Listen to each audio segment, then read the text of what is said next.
இது ஃபர்ஸ்ட் மலேசியாவின் செய்திகள் உங்களுக்காக.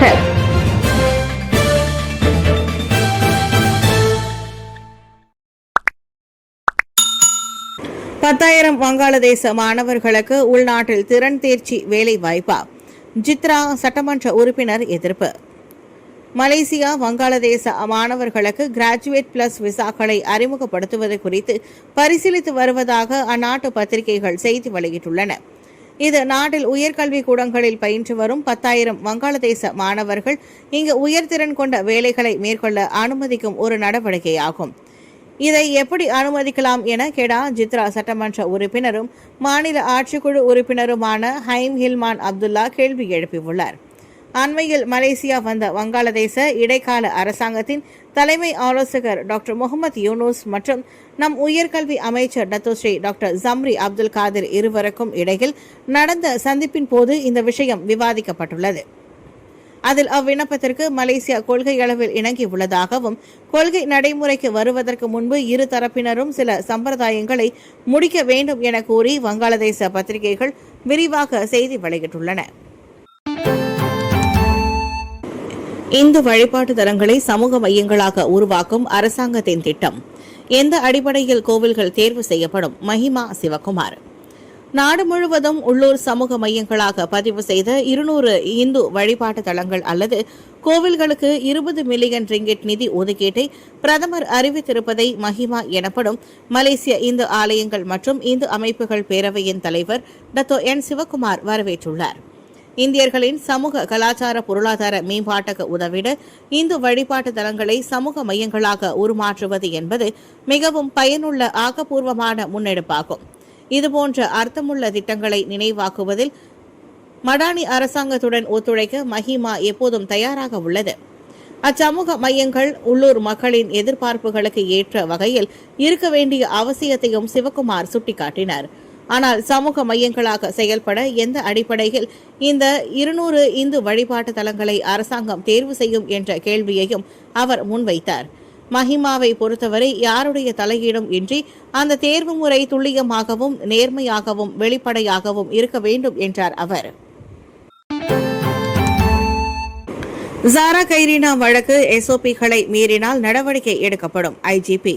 மாணவி ஜாரா கைரீனா மகாதீரின் மரணம் தொடர்பான விசாரணையில் நிறுவப்பட்ட நடைமுறைகளை மீறும் விசாரணை அதிகாரிகள் மற்றும் உயர் அதிகாரிகள் மீது ஒழுங்கு நடவடிக்கை எடுக்கப்படும் என்று காவல்துறை தலைவர் டத்தோஸ்ரீ முகமது காலிட் இஸ்மாயில் வலியுறுத்தியுள்ளார். தற்போது புக்கிட் அமான் காவல்துறையின் நேர்மை மற்றும் தரநிலைகளின் இணக்கப்பாட்டு பிரிவினர் வழக்குக்காக அமைக்கப்பட்ட ஒரு சிறப்பு குழுவுடன் இணைந்து இதுகுறித்து விசாரணை தொடங்கியுள்ளனர் என்பது குறிப்பிடப்பட்டது. முன்னதாக ஜாரா கைரீனா மரண வழக்கில் எஸ்ஓபியை பின்பற்றாததற்கு விசாரணை அதிகாரி ஆரம்ப கட்டத்தில் பிரேத பரிசோதனை நடத்த தவறியதே முக்கிய காரணம் என்று ஊடகங்கள் செய்தி வெளியிட்டன. இந்நிலையில் சம்பந்தப்பட்ட வழக்கு தொடர்பாக ஒழுங்கு விசாரணை அறிக்கை ஒன்று திறக்கப்பட்டது. கடந்த ஜூலை மாதம் கோத்தகினபாலுவில் உள்ள குயின் எலிசபெத் மருத்துவமனையில் 13 வயதான ஜாரா கைரீனா இறந்துவிட்டதாக உறுதி செய்யப்பட்டது. அதற்கு முந்தைய நாள் தனது பள்ளி விடுதிக்கு அருகில் உள்ள வடிகாலில் மயக்கமடைந்த நிலையில் மாணவி மருத்துவமனைக்கு கொண்டு செல்லப்பட்டார் என்பது குறிப்பிடத்தக்கது. KLIA விமான நிலையத்தில் பதிவு செய்யப்படாத 85,000 ரிங்கிட் மருந்துகள் கடத்தல் முறியடிப்பு. KLIA அனைத்துலக விமான நிலையத்தின் முதலாவது முனையத்தில் பதிவு செய்யப்படாத 85,000 ரிங்கிட் மதிப்புடைய மருந்து பொருட்களை கடத்தும் முயற்சியை AKPS எனப்படும் எல்லை கண்காணிப்பு மற்றும் பாதுகாப்பு நிறுவனம் முறியடித்துள்ளது. வங்காளதேசத்தை சேர்ந்த ஒருவரின் 4 பேக்குகளில் ஸ்கேன் செய்யப்பட்ட படங்களை சந்தேகித்த போது அந்த கடத்தல் முயற்சி கண்டுபிடிக்கப்பட்டதாக AKPS வெளியிட்ட அறிக்கையில் தெரிவித்தது. மலேசிய சுகாதார அமைச்சில் பதிவு செய்யப்படாத 30 வெவ்வேறு வகைகளை சேர்ந்த 60,000க்கும் மேற்பட்ட யூனிட் மருந்துகள் கண்டுபிடிக்கப்பட்டதை AKPS உறுதிப்படுத்தியது. இதனைத் தொடர்ந்து அந்த பேக்குகள் மருந்து அமலாக்கத்துறை குழுவிடம் பரிசோதனைக்காக ஒப்படைக்கப்பட்டன. அண்டை நாட்டில் உள்ள கள்ள சந்தையில் விற்பனை செய்வதற்காக அந்த மருந்துகள் இந்நாட்டிற்குள் கொண்டுவரப்பட்டதாக நம்பப்படுகிறது. நாடாளுமன்றத்திற்கு வெளியே நடைபெறும் அமைதி கூட்டங்களை தடுக்கக்கூடாது என்று பிரதமர் வலியுறுத்து.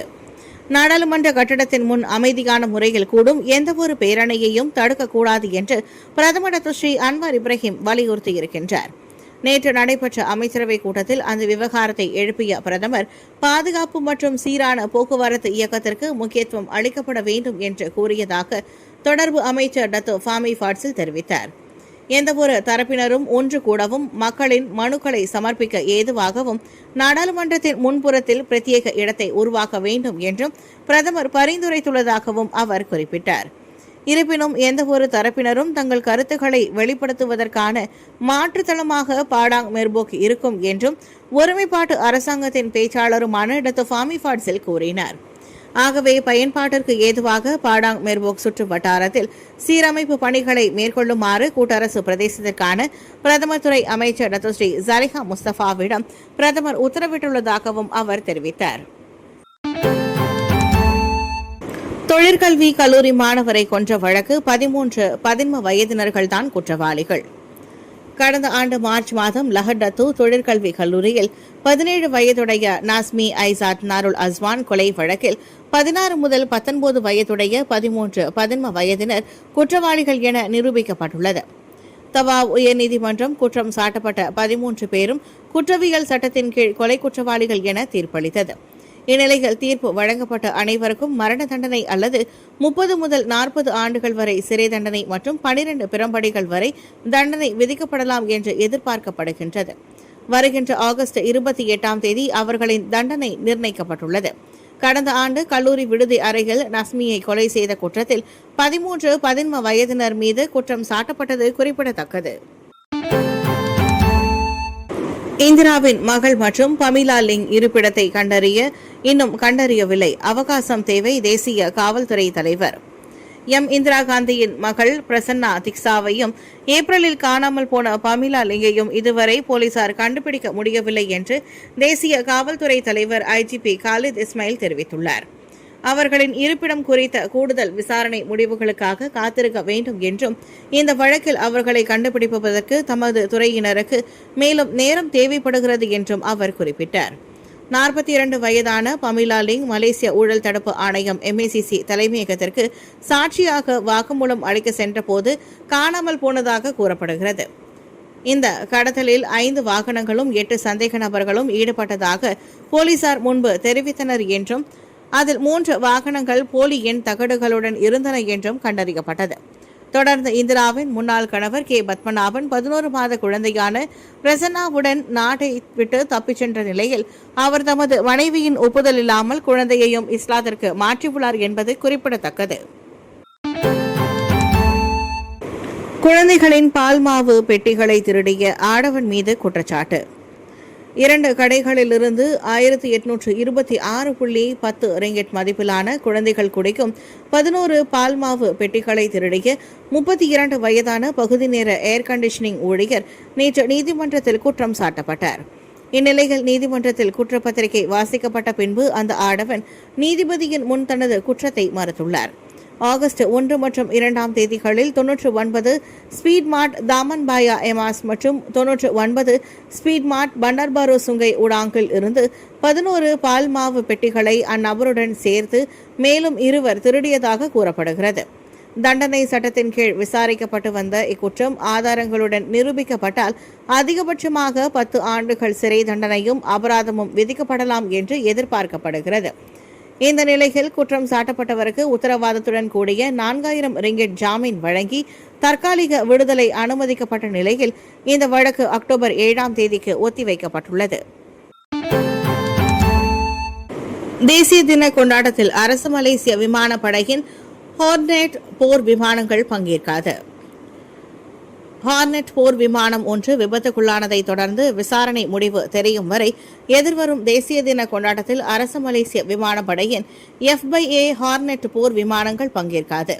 இதர விமானங்கள் திட்டமிட்டபடி தேசிய தின கொண்டாட்டத்தில் பங்கேற்றாலும் ஹார்னெட் போர் விமானங்கள் தொடர்ந்து தரையிறக்கப்பட்டிருக்கும் என அரசு மலேசிய ஆகாயப்படையின் தலைவர் டத்தோ ஸ்ரீ முகமது நார்சிலான் ஆரிஸ் தெரிவித்தார். குவாந்தான் விமானப்படை தளம், காங் கேடாக் போன்ற தளங்களை சேர்ந்த விமானங்களுடன் புத்ரஜயா, தெலங்கானு மற்றும் மலாக்காவில் உள்ள விமானங்களும் தொடர்ந்து தேசிய தின கொண்டாட்டத்தில் பங்கேற்கும். இருப்பினும் விசாரணை முடிவு வெளியிடப்படும் வரை FA 18D ஹார்னெட் போர் விமானங்கள் சம்பந்தப்பட்ட எந்த நடவடிக்கைகளிலும் ஈடுபடாது என்று அவர் கூறினார். கொள்ளை முயற்சியில் ஈடுபட்ட கட்டுமான தொழிலாளி கைது. பெர்லிஸ் கங்காரில் சிறை தண்டனை முடிந்து 6 மாதங்களே ஆன ஆடவன் திருந்தாமல் மீண்டும் கொள்ளை முயற்சியில் ஈடுபட்டு போலீசிடம் சிக்கியுள்ளான்.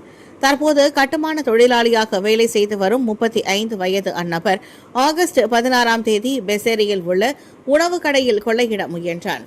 நண்பகல் 12 மணிக்கு கடைக்குள் சந்தேக நபர் நுழைய கொரிய கோழி பொரியல் உணவை ஆர்டர் செய்தான்.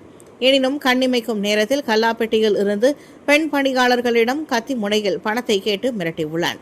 பயத்தில் உதவி கேட்டு அப்பெண் கத்தி கூச்சலிட்டதால் அவ்வாடவன் எதையும் திருட முடியாமல் மோட்டார் சைக்கிளில் தப்பி ஓடினான். பின்னர் விசாரணையில் இறங்கிய போலீசார் அதே நாள் மாலை 4 மணிக்கு அவ்வாடவனை கைது செய்தனர். பரிசோதித்ததில் அவனுக்கு ஏற்கனவே 20 குற்றப்பதிவுகள் உள்ளதும் கண்டறியப்பட்டது. விசாரணைக்கு தடுத்து வைக்கப்பட்டவன் மீது நீதிமன்றத்தில் 3 குற்றச்சாட்டுகள் சுமத்த அரசு தரப்பு உத்தரவிட்டுள்ளது. தெலங்கானாவில் வெள்ளிக்கிழமை தொழுகையை தவிர்க்கும் முஸ்லிம்களுக்கு அபராதம். கருத்து தெரிவித்த மை பர்கர் லேப் தலைமை அதிகாரி பணி நீக்கம்.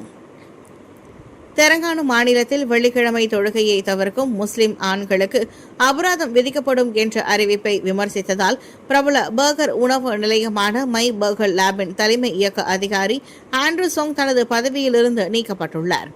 இவ்வார தொடக்கத்தில் தெலங்கானா அரசு வெள்ளிக்கிழமை தொழுகையை சரியான காரணங்களின்றி தவிர்க்கும் முஸ்லிம் ஆண்களுக்கு அதிகபட்சமாக 3000 ரிங்கிட் அபராதம் 2 ஆண்டுகள் வரை சிறை தண்டனையும் விதிக்கப்படும் என்று அறிவித்துள்ளது.